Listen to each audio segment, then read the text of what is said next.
God doesn't want me worrying about anything. Nothing, nada, zip, zero.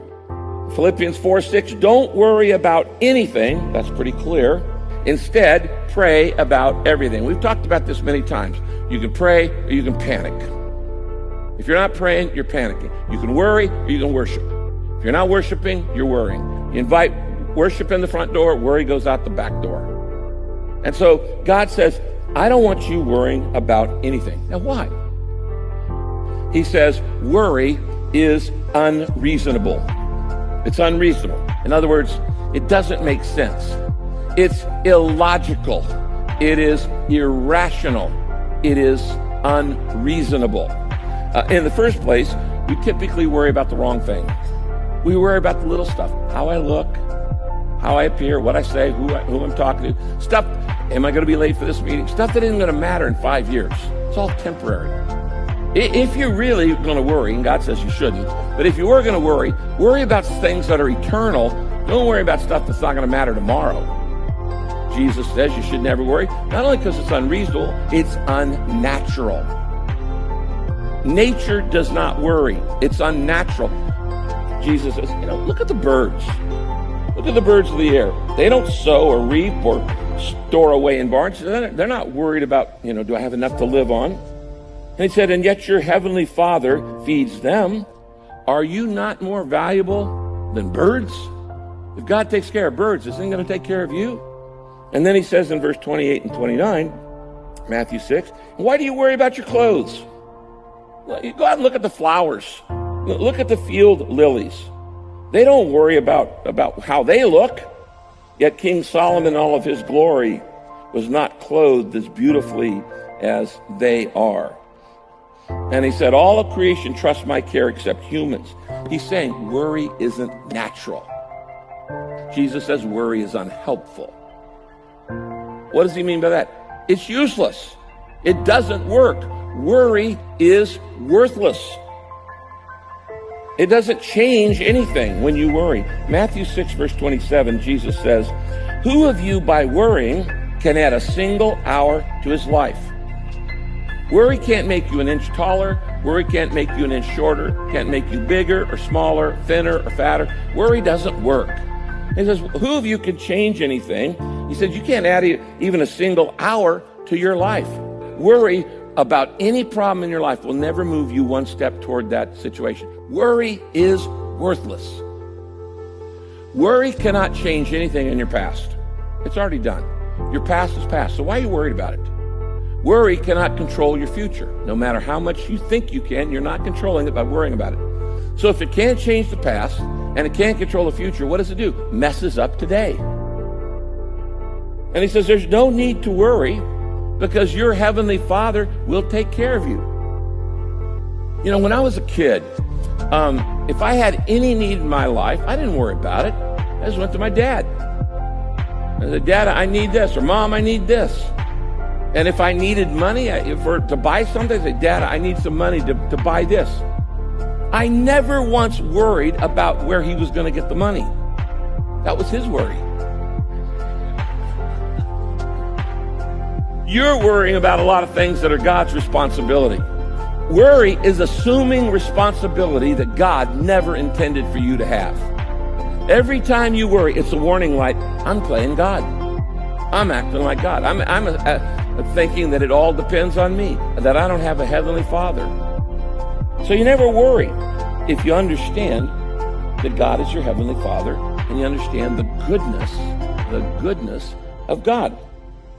Matthew 6, verse 30 says this, if God cares so wonderfully, even for the flowers that are here today and gone tomorrow, in other words, they're only going to bloom for a few days and then they're gone, but your life lasts decades.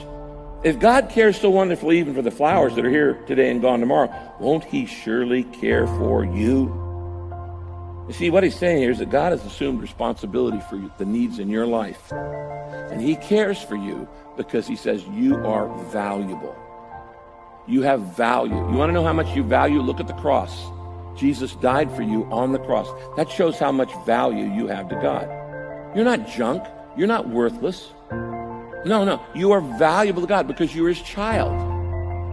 Like the shepherd takes care of the defenseless sheep. When you need it, I'm there. What am I saying?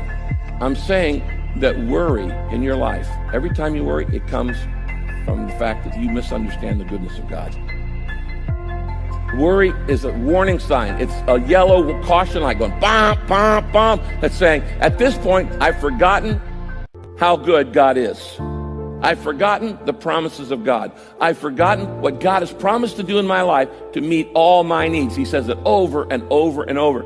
I will meet all your needs. There's no need that God will not meet if you trust him. Now, if you don't trust him, you're out there on your own. But if you trust him, he says, I will meet every need in your life. And worry means I've forgotten that, the goodness of God. It comes from misunderstanding what God is really like. And you know what? We always get into trouble every time, whenever we start doubting God's goodness. When we start thinking, God's not going to take care of me. God doesn't really love me. God isn't a good God. Every time you start thinking like that, and you know where those thoughts came from, you're going to get in trouble. You're going to go down a blind alley, hit a dead end, have all kinds of discouragement in your life. And it doesn't even make sense. Most of you here, sitting here in this day, are believers. You've stepped across the line spiritually. You've said, I put my trust in Jesus Christ because I know heaven's perfect and I'm not. There's no chance I'm getting to heaven on my own goodness because I'm not good enough. So I'm trusting Jesus Christ to forgive me and to save me by his grace, not by my works. But I'm just trusting God to save me because he loves me. He wants to forgive me. He sent Jesus to die for me. When Jesus died on the cross for you, he solved your biggest problem. You don't have any bigger problem than eternal salvation. But if that's your biggest problem, why do you doubt his taking care of the smaller things in your life? What's the logic of saying, I'm going to trust God to get me to heaven, but I'm not going to trust him to help me make my car payment? What's the logic in that? It makes no sense. Why would you trust God with something so big, eternal salvation, but not trust him with, who am I supposed to marry? Or am I ever going to get married? Or am I going to get a job? Or what school should I go to? And all the other major questions in life. Why don't you trust him with those things too? It doesn't make sense to say, I don't doubt him for my salvation, but I do doubt that he's going to care for my health. I do doubt that he's going to care for my career. It doesn't make sense at all. If God can be trusted for salvation, he'll carry everything else. And when you doubt that, you are an unbeliever at that moment. You're an unbeliever. Every time you worry, you act like an unbeliever. You see, it's actually an insult to God every time you worry. You're acting like an orphan every time you worry. You're acting like you don't have a heavenly Father who has promised over and over again, over 3,000 promises in this book, to take care of your needs. How many times do you act like God doesn't know what you need? And we start depending on ourselves, and we start taking matters into our own hands, and we assume that we have to figure it all out rather than just trusting. That's called playing God. When we get to heaven, you're going to see how many times you set yourself up for failure by worrying instead of trusting. John chapter 14, verse 1, Jesus says this, don't be worried. What do I do instead of worrying? He says, believe in God and believe in me. Now, how do you do that? How do you trust God to meet your needs? Number one, you do this every day. It's not a one-time thing. Every day, ask him to be my shepherd. Every day, I ask Jesus to be my shepherd. The Lord is my shepherd. You do this every morning. When you get up, you sit on the side of your bed and you say, the Lord is my shepherd. And then I say it throughout the day. You got a major decision to make. The Lord is my shepherd. You might say it 10 or 15 times a day.